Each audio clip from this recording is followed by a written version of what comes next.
O governo Lula começou a nomear aliados em cargos de conselheiros de empresas públicas. Os salários rendem até R$40 mil por reunião mensal ou bimestral. A reportagem está no site da CNN.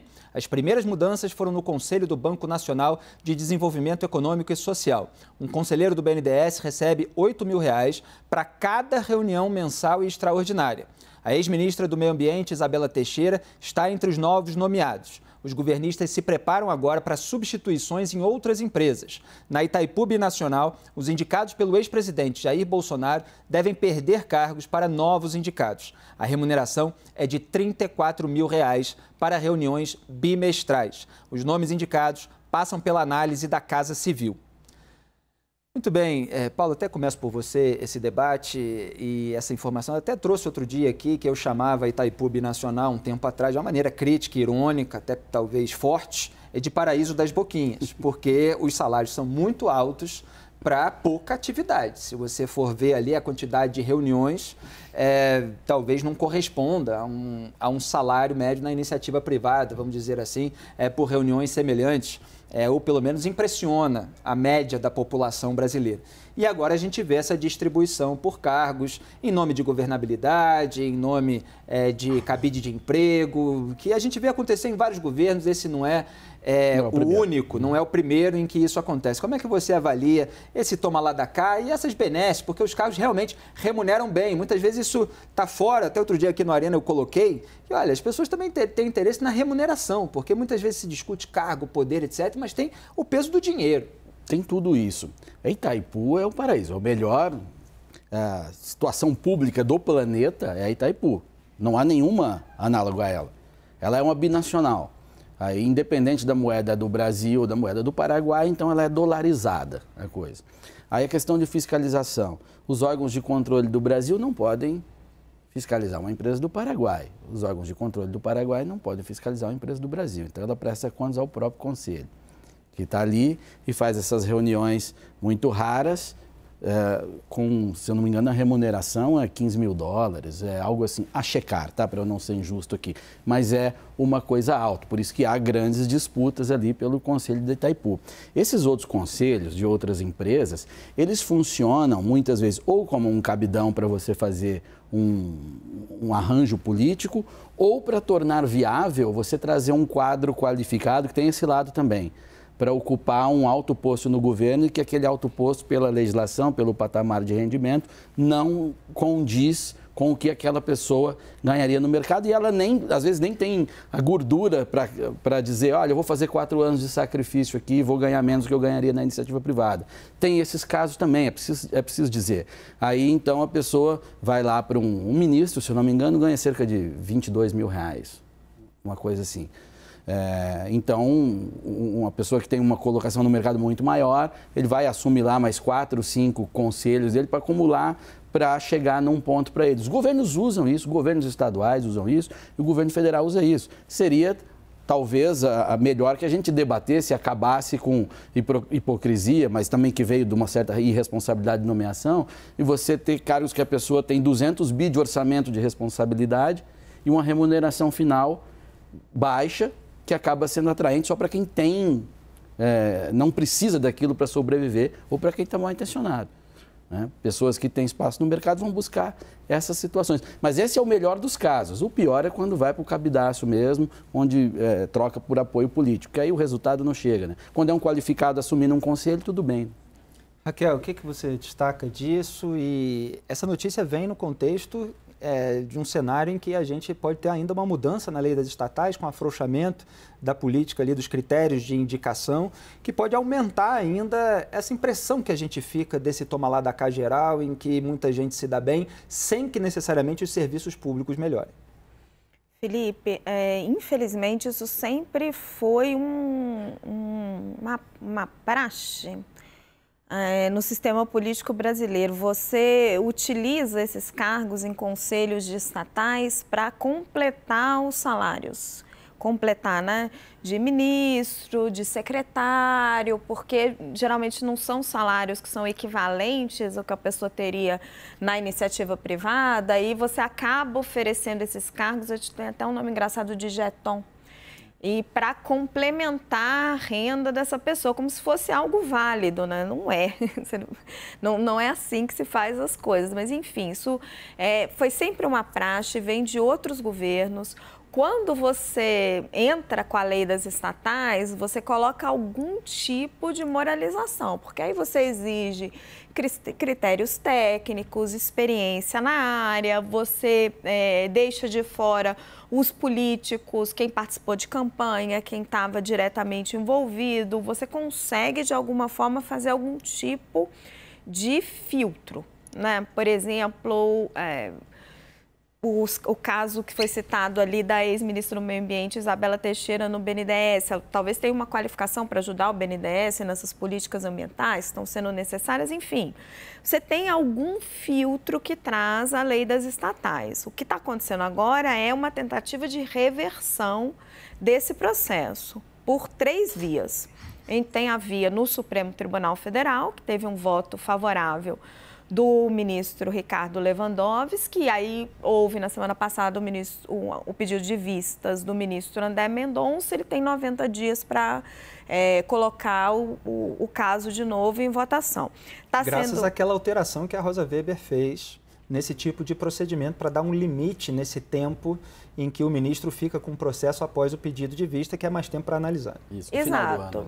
Exato. Aí, nesse caso, ele tem que trazer de volta. Vamos ver como é que o resto do plenário se comporta. Ele também não deu o voto dele, ele só pediu vista. O primeiro voto do ministro Ricardo Lewandowski foi positivo, foi a favor de dizer que a lei é inconstitucional. Apesar de manifestações da Procuradoria-Geral da Fazenda Nacional, da constitucionalidade da lei, dela ter sido aprovada no Congresso, enfim.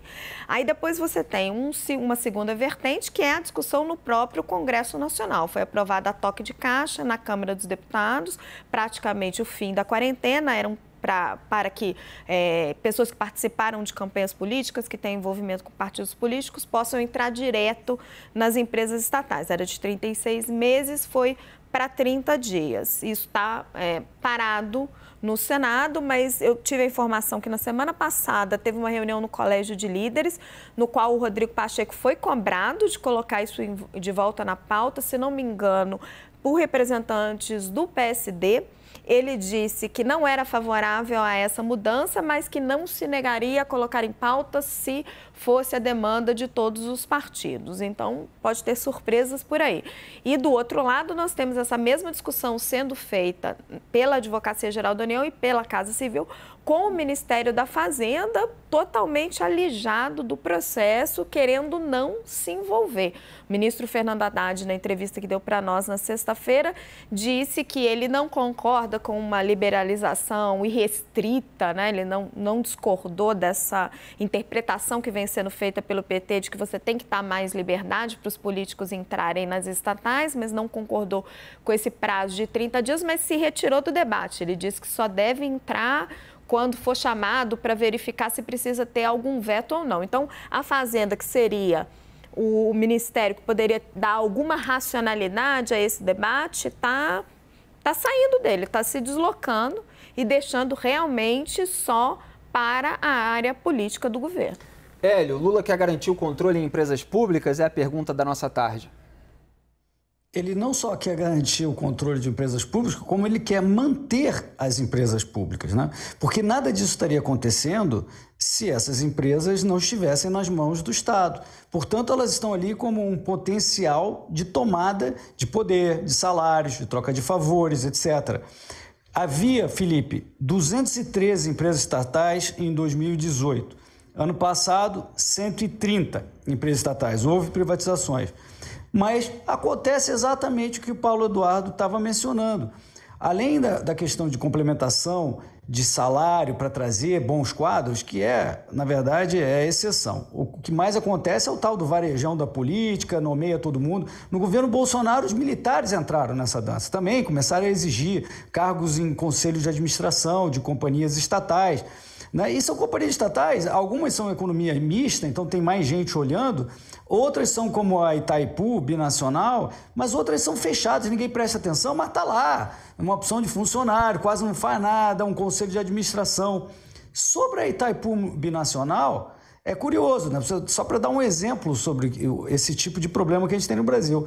Tem lá 3 mil funcionários. Você vai visitar Itaipu, você vai ter dificuldade em conseguir achar 150 funcionários. Não precisa. Não tem 3 mil funcionários porque é esse negócio binacional, estatal, etc. E o pior de tudo isso é que o custo de Itaipu determina a tarifa dela. E o Brasil inteiro paga. Se ela não tivesse 3 mil funcionários, se não tivesse esses conselheiros ganhando não sei quantos mil, 40 mil, etc., o custo de Itaipu baixaria e o brasileiro pagaria muito menos pela energia elétrica de Itaipu e, portanto, da energia elétrica do país, que vai para todo o país. Então, veja, o que a gente tem que entender é que o Estado, o governo, não deveria gerir empresas estatais. Isso é o que a iniciativa privada faz melhor. As empresas estatais, aí você fala, não, elas estão lá vendendo e tal. Mas depois tem prejuízo, o governo vai ter que capitalizar. Nos anos 80, a cada 2 anos, o Banco do Brasil precisava ser capitalizado, com bilhões de reais, etc. Isso acontece o tempo inteiro, bota lá o dinheiro, tem uma opção de gente aqui ganhando e tal.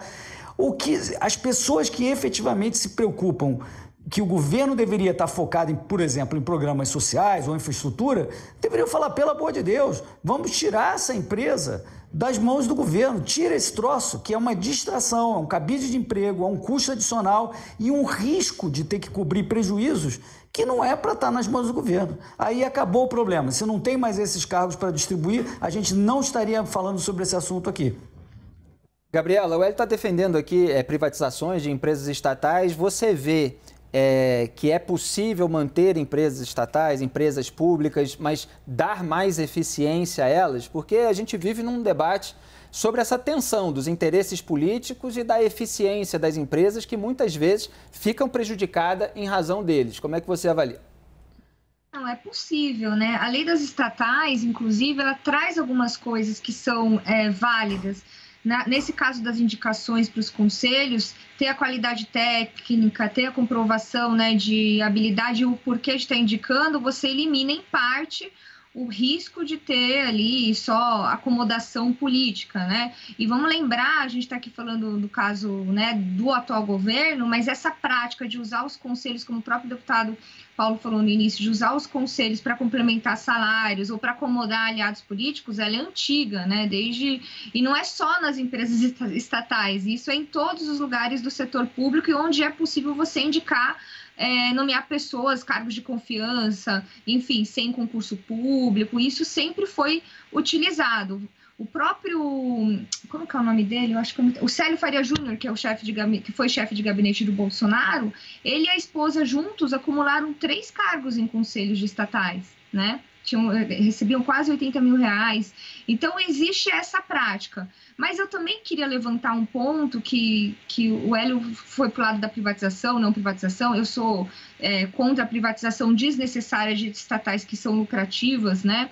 E acho que é possível que a gente organize melhor a gestão, estabeleça práticas de transparência ou de controle de contratação que talvez satisfaça um pouco mais a opinião pública e até a população mesmo. Então, acho que é possível, e as estatais, a função delas é prevista na Constituição Federal, né? Quando o modelo econômico em que o Estado pode atuar na economia porque está exercendo funções importantes, né, para o cidadão, para as cidadãs. Mas o que eu queria dizer é que, com relação, vou ser polêmica aqui, as limitações que existem para pessoas que são filiadas a partidos políticos ou que trabalham em campanha, isso, nesse ponto, eu sou extremamente contra, porque me parece que vem sempre essa criminalização à política. Ou seja, você presume que o fato de uma pessoa exercer na plenitude os seus direitos políticos, de ela querer ser de um partido político, que ela querer participar da construção de um ideário, e os partidos políticos não são organizações criminosas, pelo contrário, os partidos políticos, eles agregam os ideais de parte da população, independentemente se for PT, PL, PSDB, PSOL, todos esses partidos são importantes para você exercer em plenitude a sua cidadania. Eles são intermediários para a gente exercer o direito ao voto. Você criminalizar e pressupor que uma pessoa, por ser filiada a partido político, por participar de um partido político, ela vai agir de forma, né, criminosa, ilícita ao assumir o conselho de uma estatal, isso me preocupa. Muito bem. Só deixar claro, entendo perfeitamente a visão crítica que a Gabriela tem sobre essa questão que envolve a lei das estatais e que está sob análise do Supremo Tribunal Federal. Mas a quarentena, ela em si, evidentemente, não criminaliza ninguém. Quer dizer, ela não condena ninguém. Ela é um tempo ali maior para que o político possa ser indicado depois de ter participado do quadro de direção do partido ou de uma campanha eleitoral para as empresas públicas. E é esse ponto, Joel, eu queria abordar com você, porque da outra vez que a gente discutiu esse tema, você falou que existe um fator empírico, né? Havia realmente políticos envolvidos em escândalos de suborno em estatais antes de ser aprovada a lei das estatais, como reflexo, inclusive, da revelação daquela roubalheira. Mas tem um fator que é o seguinte, a indicação política, ela serve muitas vezes para esse esquema de toma lá da cá, para garantir governabilidade, sem necessariamente atender aos interesses técnicos, aos interesses de eficiência. Então, você tem ali um filtro que se decidiu fazer, agora está sob reavaliação. O que você analisa que pode sair de tanto tomar lá da cá, eventualmente agravado com o afrouxamento da lei das estatais? Pois é, primeiro eu começo com essa constatação que eu fiz lá atrás, mas acho importante sempre refazer. Da aprovação da lei das estatais no governo Temer para agora, parece que houve uma elevação da qualidade dos cargos nomeados para empresas estatais. Então, é um legado que a gente deve procurar manter. Agora, como uma notícia como essa que a gente está comentando mostra, isso não impediu que as estatais ainda sejam utilizadas de um grande cabide de favorecer aliados, de agradar a pessoa que por algum motivo te beneficiou. Não estou falando fora da lei, mas por algum motivo está do seu lado e você quer agradar, você coloca ali num cargo, num conselho estatal, a pessoa ganha uma renda com uma carga de trabalho assim muito menor do que se ela estivesse no mercado buscando ganhar aquela renda. É uma situação que eu considero que ela envenena muito o debate sobre a gestão das estatais e sobre a privatização. Eu não sei se toda estatal deva ser privatizada. Eu acho que às vezes pode ter uma estatal que tem uma função social ali que não vai dar lucro mesmo e que é importante deixar nas mãos do Estado. Eu estou mais do que aberto a argumentos desse tipo. O que eu sei é o seguinte, a discussão de se a gente deve ou não deve privatizar uma empresa não deve passar por, mas se a gente privatizar a empresa, eu não vou mais poder usar ela como moeda de negociação aqui para agraciar aliados políticos meus. Isso envenena a discussão. Por quê? Porque faz com que toda a política institucional brasileira tenha um argumento pró-estatal automático que não passa nem de longe sobre o aspecto fundamental. Será que tem justificativas econômicas, sociais para essa empresa ser estatal? Esse uso espúrio da estatal para agradar aliados políticos, feito no governo Lula, feito no governo Bolsonaro, feito provavelmente em qualquer governo que a gente pegue, isso já é um argumento que para qualquer político, para qualquer liderança política, já vai pesar contra a privatização e pesar contra de uma maneira totalmente espúria. Entendo também o argumento que o Paulo trouxe de que, olha, realmente, você tem cargos, às vezes, em que você demanda alguém de ponta, de qualidade do mercado, cargos públicos, e que você não tem como remunerar apropriadamente, então você acaba usando as posições em estatais. Entendo perfeitamente esse raciocínio, mas eu acho que ele já parte também, ele já aceita uma coisa meio de puxadinho, né, da relação do poder público com as estatais, e que a gente deve buscar mudar. Vamos, então, discutir a remuneração de cargos importantes da gestão pública, e não permitir que as estatais se prestem também a essa outra finalidade, meio de arremedo, meio de improviso, para garantir uma remuneração de acordo com profissionais de excelência na gestão pública. Acho que as estatais têm que ser tiradas disso, porque é só daí, só quando a gente tira desses usos espúrios das estatais é que a gente vai poder ter uma discussão racional. Será que justifica ou não justifica aquela estatal? E quem são as pessoas mais preparadas, mais indicadas para a gestão dela, para o conselho dela, e não um raciocínio de aliados políticos? Eu termino só também com uma consideração. Você ser nomeado conselheiro de uma estatal, às vezes pode parecer um grande ganho, realmente. Muitas vezes é um cabide ali para pessoas que não vão trabalhar muito, vão ter uma renda tranquila para elas. Mas e se aparecer falcatrua nessa estatal? Por acaso essa pessoa que se beneficiou tanto num cargo de conselho, ela também terá responsabilidade sobre possíveis falcatruas que aconteçam? Se a gente levar isso a sério, talvez a gente mude um pouco a decisão de uma pessoa de aceitar de forma tranquila e leviana, às vezes, um cargo numa estatal. Só queria apontar um negócio que a gente precisa fazer filtros, evidentemente, no debate público, com defesas que são feitas dos dois lados. Eventualmente, se pode argumentar a favor de privatizações com interesses legítimos, interesse público da sociedade, mas também se pode por interesses financeiros, particulares, privados. Do outro lado, se pode argumentar a favor de um estatismo ou da preservação de empresas estatais públicas com argumentos legítimos, desinteressados, é isso que eu estou colocando. Mas essa bandeira, ela também pode ser incorporada por aqueles que são interessados em preservar cargos sem a devida qualificação técnica. Quando o Joel fala de envenenar o debate, eu quero só trazer a questão de fundo. É que as pautas dentro do Congresso Nacional, elas deveriam ser decididas conforme o interesse público, com votos de consciência sobre os assuntos que estão sendo debatidos, e não porque alguém ganhou um cargo. Alguém ganhou um cargo, então vota a favor, independentemente do projeto. E que se dane quais forem as consequências. A gente vê cada vez mais consequências graves de projetos que foram aprovados dentro do Congresso Nacional. Aliás, houve um episódio recente relatado pelo Marcos Lisboa, né, no caso lá do povo Yanomami, que teve um desdobramento a partir de uma lei aprovada dentro do Congresso Nacional. Mas, enfim, esse debate fica para outro dia. Então, só para deixar claro que certas bandeiras podem ser incorporadas e a gente busca justamente que a política funcione da melhor maneira, não por esses interesses mesquinhos, né, mas pelo interesse público. Diga, Raquel. Eu queria fazer só uma observação prática. O argumento de que a lei das estatais criminaliza a política é o argumento que está sendo utilizado pela Advocacia Geral da União, foi defendido pelo próprio presidente Lula no julgamento sobre a constitucionalidade da lei no Supremo Tribunal Federal. Mas se você observar a letra da lei, estava pegando aqui o texto, não me parece verdadeiro, porque assim, não existe uma vedação a você ter filiação a partido político ou simpatia a um partido político. As vedações, assim, primeiro você vem com as exigências técnicas, de experiência, etc., e depois você tem vedações muito claras. Então, assim, tem uma vedação que você seja ministro de Estado, secretário de Estado, que é para evitar um conflito de interesse. E aqui vou dar um exemplo muito prático, que é do governo Jair Bolsonaro.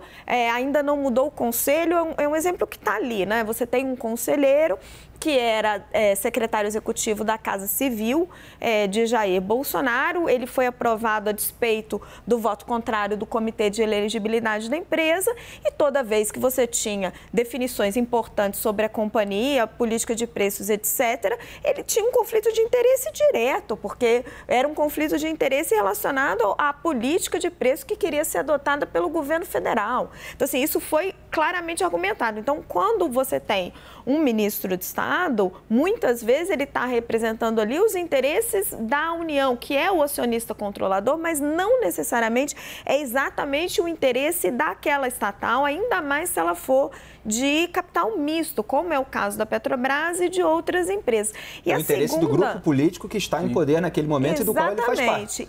E a segunda vedação é a vedação para pessoas durante 36 meses que tenham participado de campanha eleitoral ou participado, deixa eu pegar aqui direitinho, exatamente, que tenham participado de campanha eleitoral.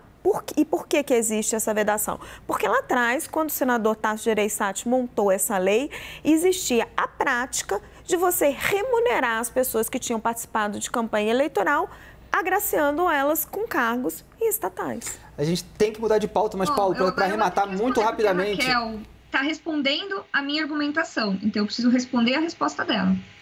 Diga, fala. Por favor. Estou aqui longe, então desculpem eu ter aberto o microfone. Claro, a produção está pedindo para mudar de pauta, mas a Gabriela quer falar, pode fazer o contraponto, não tem problema. Vamos lá. O que diz a lei das estatais é que ela impede que pessoas que atuaram nos últimos 36 meses como participante de estrutura decisória de partido político ou em trabalho vinculado à organização, estruturação e realização de campanha eleitoral. Isso significa que qualquer militante que tenha participado de estruturação, organização de campanha eleitoral, e a maioria dos militantes participam da campanha eleitoral, já que são filiados a partidos políticos, ou qualquer pessoa que tenha sido dirigente de partido político, seja uma secretária de mulheres do partido municipal, uma secretária de organização, ela já se presume, e a própria Raquel acabou falando, já se presume que eles vão ser remunerados por terem trabalhado apoiando uma campanha, por terem sido dirigentes de partido político. Isso não é criminalizar por antecipação a atividade partidária, a atividade política, a participação política, você pode até questionar, né, que o fato de a lei permitir que ministros de Estado sejam remunerados também, né, como conselho estatal, já está ocupando um cargo de ministro de Estado, vai querer também, aí você elimina aquela questão que a gente tem até hoje, né, porque o Supremo Tribunal Federal já tinha decidido que era permitido acumular funções que não estouraria o teto, de você ter ministro sendo remunerado pela estatal, porque ele não vai querer, se for uma pessoa que vive do seu trabalho, ou que não é um grande bilionário empresário, ela não vai poder largar o seu emprego para virar, por exemplo, sei lá, ministro da Educação, ministro do Esporte, para ganhar um salário de 20 mil reais. Então, ela vai recusar. E aí você fica com o Estado, né? Pode ser, uma opção vai ser essa. A gente vai ter, ou a gente aumenta o salário de ministro, ou a gente vai ficar com o Estado com ministros que vão ganhar baixos salários e, eventualmente, a gente vai conseguir pegar gente qualificada na iniciativa privada para ir para o Estado. Pode ser. A gente vai sucatear o Estado. Ou então, mas no caso das pessoas que trabalham em campanha, né, que se engajam em campanha, que são filiadas a partidos políticos ou que participaram de estrutura partidária, esse ponto eu acho que é complicado da lei. E espero que o Supremo Tribunal Federal revise isso.